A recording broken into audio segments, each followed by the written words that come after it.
बेरोजगारी के खिलाफ आवाज उठाना है। और जब मैं बेरोजगारी की बात करता हूं तो आज सिर्फ नौजवान जो सरकारी नौकरी के लिए परेशान है उसकी बात नहीं कर रहा। वो तो परेशान है, वो पेपर लीक से परेशान है। सिपाही की भर्ती कर देता है, पेपर लीक हो जाता है। दरोगा की भर्ती देता है, पेपर लीक हो जाता है। क्लर्क की भर्ती देता है, पेपर लीक हो जाता है। एसएससी का एग्जाम देता है, पेपर लीक हो जाता है। हाई स्कूल की परीक्षा देता है, पेपर लीक हो जाता है। इंटर की परीक्षा देता है, पेपर लीक हो जाता है। नीट की परीक्षा देता है, पेपर लीक हो जाता है। आज उत्तर प्रदेश में एक पेपर लीक सरकार चल रही है जिसने नौजवानों की जिंदगी को बर्बाद कर दिया, बर्बाद कर दिया। पीसीएस जे के एग्जाम का भी पेपर लीक हुआ उत्तर प्रदेश में। पीसीएस जे की परीक्षा का पेपर लीक। आप कल्पना कीजिए कि किस प्रकार का भ्रष्टाचार चल रहा है।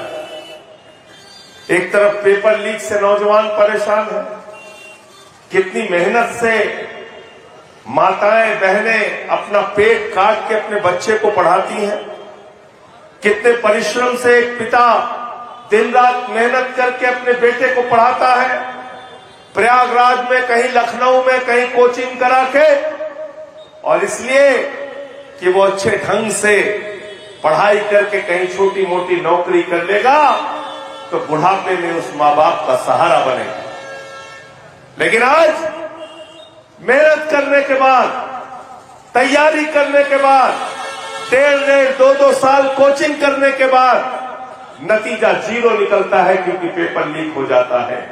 मैं उन नौजवानों का आह्वान करना चाहता हूं, अपने घरों में मत बैठो, आवाज उठाओ इस सरकार के खिलाफ। ये पेपर लीक बंद होना चाहिए उत्तर प्रदेश के अंदर और नौजवानों को उनका रोजगार दिया जाए।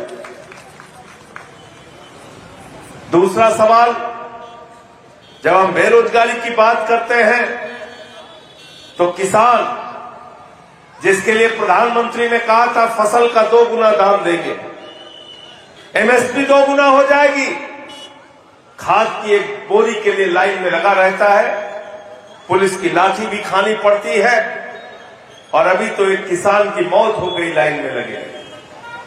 अभी पिछले दिनों की घटना है, एक किसान सीतापुर में फांसी लगा रहा था क्योंकि खाद नहीं मिल रही। किसान बेरोजगारी से परेशान, बुनकर समाज के लोग लाखों लाख उनकी बिजली का बिल आता है, उनका धंधा पूरी तरीके से बंद हो रहा है। रेहड़ी पर दुकान लगाने वाला गरीब आदमी जो दिन भर फुटपाथ पे बैठा रहता है कि 200-500 रुपए कमा के जाऊंगा तो हमारे घर में चूल्हा जलेगा, हमारे बच्चे स्कूल की फीस जमा कर पाएंगे, उसकी दुकान पे भी बुलडोजर चला दिया जाता है। तो बेरोजगारी उत्तर प्रदेश को दानव की तरह खा रही है। इस दानव का अंत करना होगा। सबके हाथ को रोजगार चाहिए। संजय भैया जिंदाबाद, जिंदाबाद, जिंदाबाद। दूसरा सवाल है सामाजिक भेदभाव का। आज मुसलमानों के खिलाफ जिस तरह से नफरत फैलाई जा रही है उत्तर प्रदेश में, कहीं मॉब लिंचिंग हो जाता है, कहीं उनके मस्जिद के सामने पहुंच के हंगामा किया जाता है, हल्ला किया जाता है, कहीं उनके घरों पे, उनके दुकानों पे, उनके मकानों पे बुलडोजर चलाया जाता है।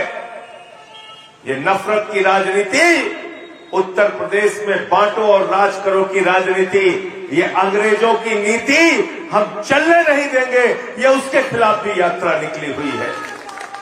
दूसरी बात, आज दलितों के साथ जिस प्रकार से दुर्व्यवहार हो रहा है, हमने पिछले दिनों काकोरी में देखा, एक पासी समाज के बुजुर्ग, 70 साल के बुजुर्ग, और उनको, कासी समाज के उस बुजुर्ग को मंदिर में पेशाब चटवाई गई।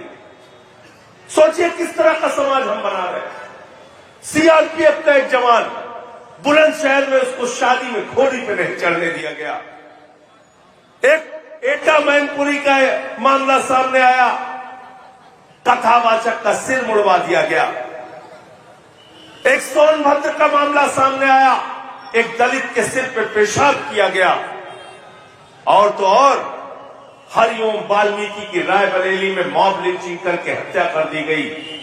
आज उत्तर प्रदेश में जिस प्रकार से दलितों के खिलाफ, पिछड़ों के खिलाफ नफरत फैलाई जा रही है, उस नफरत के खिलाफ भी ये पदयात्रा है। और हम चाहते हैं नफरत की राजनीति का सफाया हो, अमन चैन के साथ लोग रह सके।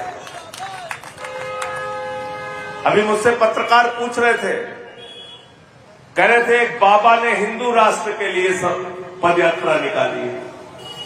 बाबा जी ने हिंदू राष्ट्र के लिए पदयात्रा निकाली है।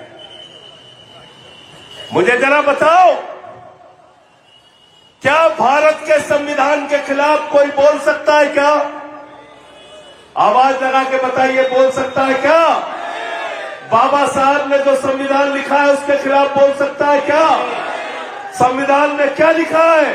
संविधान में लिखा है भारत एक धर्मनिरपेक्ष राष्ट्र है, जहां हिंदू भी रहेगा, मुसलमान भी रहेगा, सिख भी रहेगा, ईसाई भी रहेगा, तमिल भी रहेगा, तेलुगु भी रहेगा, कन्नड़ भी रहेगा, मलयाली भी रहेगा, नॉर्थ ईस्ट वाला भी रहेगा और साउथ वाला भी रहेगा, नॉर्थ वाला भी रहेगा, वेस्ट वाला भी रहेगा, बंगाल वाला भी रहेगा, उड़ीसा वाला भी रहेगा। अगर यह परंपरा शुरू हो गई, यह बहुत ही खतरनाक परंपरा है, यह देश को तोड़ने की परंपरा है, यह संविधान के खिलाफ परंपरा है। हमें भारत का संविधान प्यारा है। देश के प्रधानमंत्री ने संविधान पे शपथ ली है, योगी आदित्यनाथ ने संविधान पे शपथ ली है, अमित शाह ने संविधान पे शपथ ली है और संजय सिंह ने भी संविधान पे शपथ ली है। और उस संविधान में लिखा है भारत एक धर्मनिरपेक्ष राष्ट्र है।